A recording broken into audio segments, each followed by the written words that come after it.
আসসালামু আলাইকুম, আমি মশিউর রহমান। আজকে আমি আপনাদেরকে এমন একটা জিনিস দেখাবো, আপনারা দেখলে অবশ্যই অবাক হবেন। তো ভিডিওটা শুরু করা যাক। তো আজকে আমি হাঁটার পথে হঠাৎ করে দেখলাম যে একটা ছোট্ট একটা বাদুড়ের বাচ্চা পড়ে আছে। তো কাছে গেলাম, যাওয়ার পরে দেখি যে বাদুড়ের বাচ্চাটা একদমই ছোট। তো তারপরে বাদুড়ের বাচ্চাটা হাতে নিলাম। হাতে ছড়িয়ে হাতে ধরা হয় নাই, কারণ এটা একদমই ডেঞ্জারাস। জানেন অনেকেই যে বাদুড়ে আঁচড় দিলে এটা সমস্যা হতে পারে। এই যে আরেকটা বাদুড় আসছে অলরেডি, মানে ওরে হেল্প করার জন্য আরেকটা বাদুড় আসছে। ওর থেকে একটু সাইজে বড় হবে, ওর ভাই অথবা বোন হবে, এরকম কিছু একটা।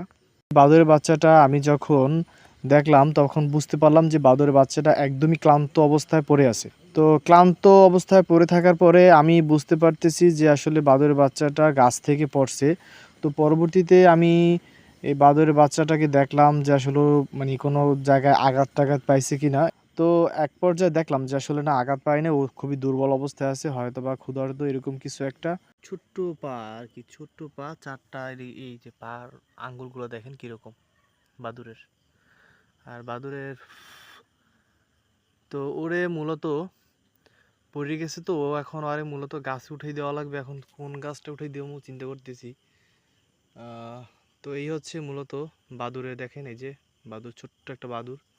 বাদুরের সামনের সাইডটা যদি আমি একটু দেখাই, এই যে সামনের সাইডটা অলরেডি, পিছনে বাদুর আর একটা বাদুর ঘোরাঘুরি করতে আছে। যাই হোক, এই যে দেখতেই পারতেছেন বাদুরগুলা এই যে কিভাবে কিভাবে কি করতেছে, এই যে দেখেন।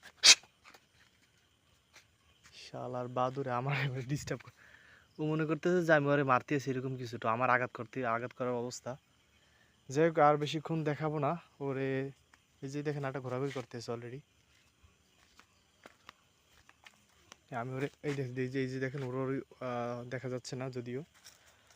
আমি ওরে আপাতত এইখানটায় রাখি, এই যে এইখানটাতে রাখি, এই যে এইখানটাতে রাখলাম। ঠিক আছে, এইখানটাতে রাখলাম। তাছাড়া ওরে রাখার মতো আমি কোনো জায়গা পাইতেছি না। ও হয়তো বা এই গাছেরই কোনো একটা বাসা বসেছিল, এরকম কিছু একটা হবে। ওরা পাইছিলাম মূলত এই জায়গাটায়, মানে এই জায়গাটা ওরা এখানে রাখছি, ওরা এইখানটাতে রাখছি।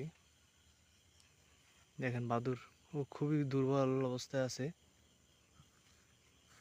আহা,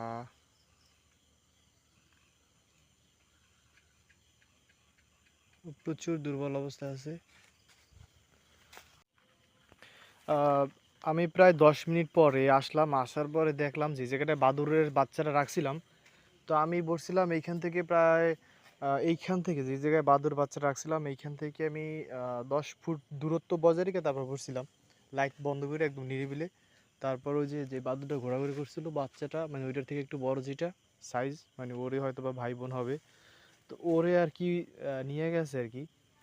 কারণ বাদুর তো মানে লাঠি অথবা কিছু তাহলে একদম ওরা তো ধরে পায় একদম। হ্যাঁ, তো দেখতেই পারছিলেন যে যে ওই যে লাঠিটা যখন নিয়ে আসছিলাম তখন কিভাবে ধরছে, তো ওই বাদুরটার বাচ্চাটাও নিয়ে গেছে। তো ভালোই হয়েছে, আর যদি না দেখতে পারতাম হয়তো বা মারা যেত বাচ্চাটা। তো যাই হোক, এই পর্যন্তই থাকলো। আল্লাহ হাফেজ।